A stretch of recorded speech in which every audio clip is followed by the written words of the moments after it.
Hi there, welcome to Shots Fired Airsoft. I'm Ben, and today we've got a little guide towards upgrading the R36 from Army Armament in terms of a new nozzle spring and a hop-up rubber from Maple Leaf, which should make it a lot more accurate over the short range and long range, as well as give it more consistent FPS.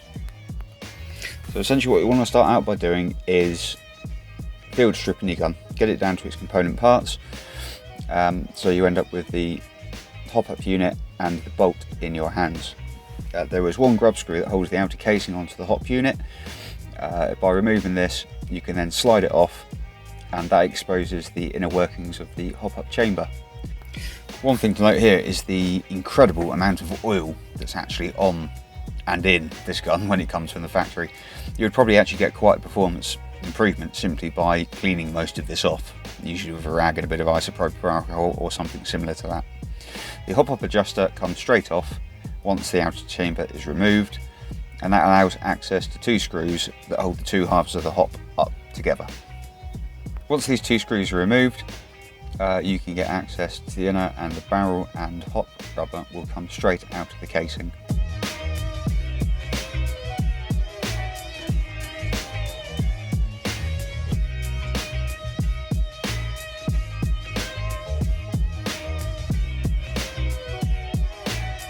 And again, you can see when I open this, the sheer amount of grease, silicone oil, I don't know what they use at the factory, is unbelievable.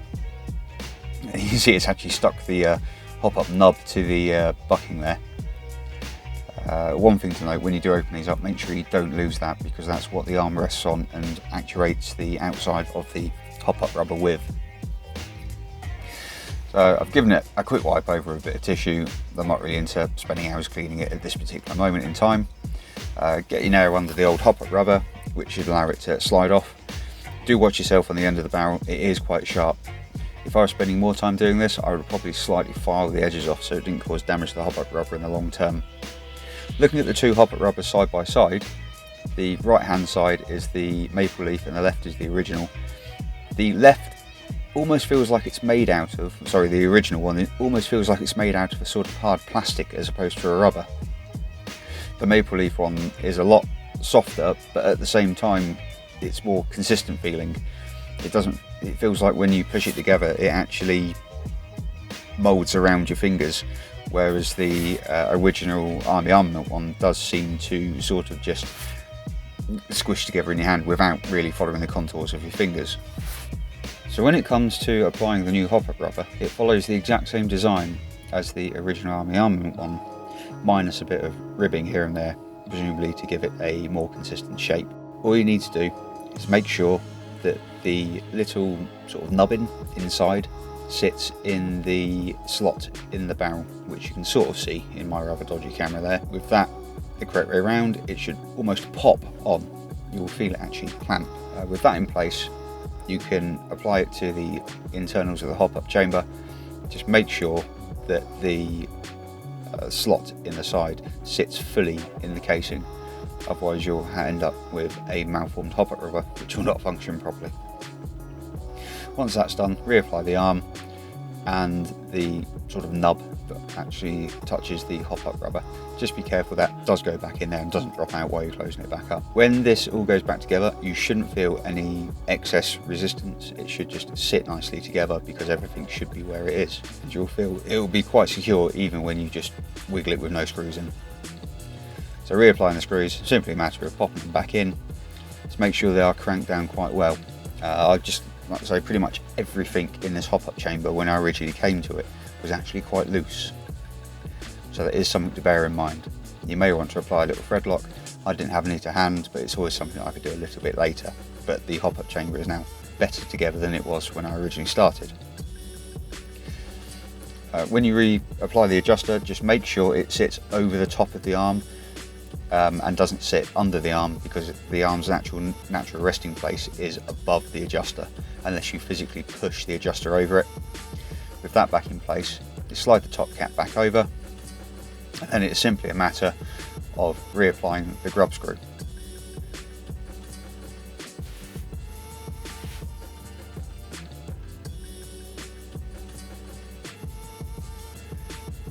With that cranked down, It's all back together, not going anywhere. And the hop-up adjuster actually feels better to me now, just with changing that hop-up rubber, than it did with the original. It's more consistent and stays exactly where it is. Well, it used to actually move with the old hop-up rubber. So here you can see the bolt. I'm just working that nozzle in and out. You can sort of see it's a bit lazy on the return. There is a pin you will need to remove at the back, and this is actually what retains the nozzle spring in place. Once you've got it moving, it will just pull out. Obviously one side is roughed, so it will only push out one way. Do not try and beat it through the wrong way. You'll only do damage to things.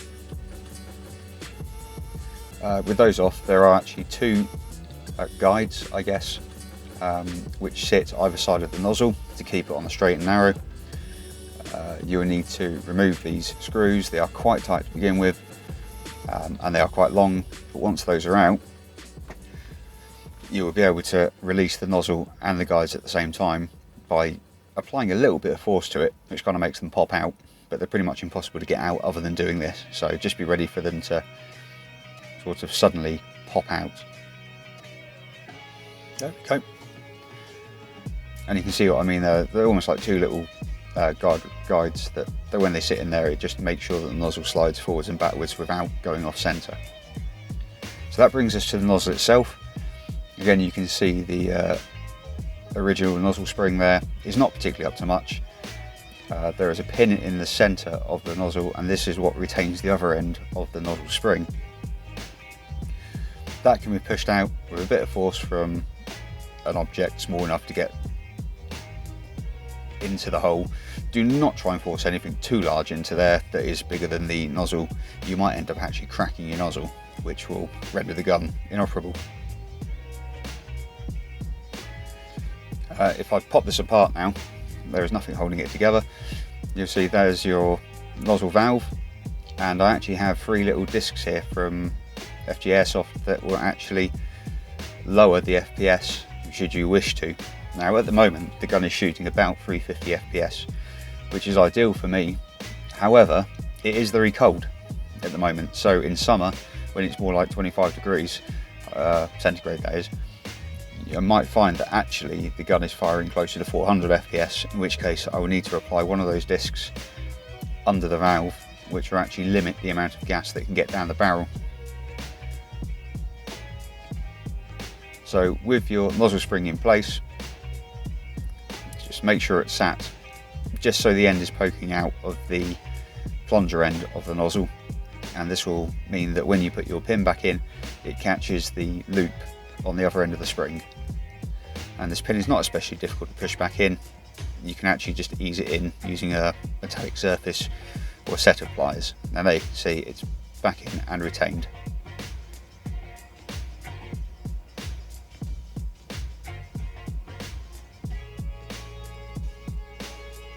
This is a little bit more tricky. This involves getting the nozzle and spring to sit in the correct position to get the pin back in to retain the loose end of the nozzle spring. Obviously if you miss with this, the nozzle could physically come straight out and there'll be no spring force on the nozzle. I just use it to tap it in just enough to get it to move, and there we go, we can see it's got a spring to it now. I found the easiest way to put the guides back in was to pull the nozzle out and sit them alongside the nozzle with the tracks that the nozzle runs on already in place, so that when you push it all back in, it automatically aligns itself. There you go, just using a screwdriver. So these two little guides are actually quite awkward to work with. I did get a bit frustrated at one point, but through the wonders of editing you don't see that. So pop your two screws back in, and at that point it's a case of just putting the gun back together. And here you can see it all works lovely back together, and now it's time for a firing test.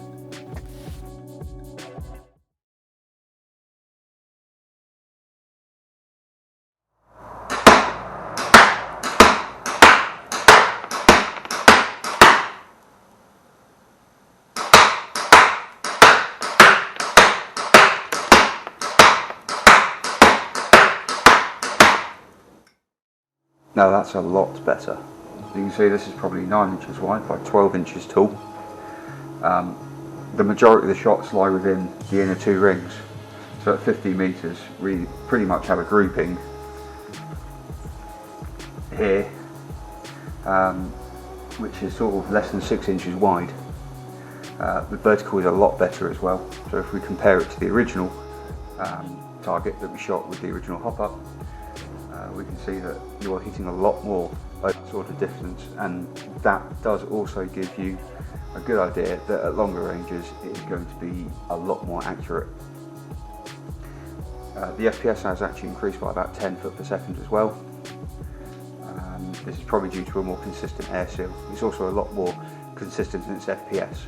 So before we had a variance of about 20 foot per second, now it's down to more like 10, which is a vast improvement.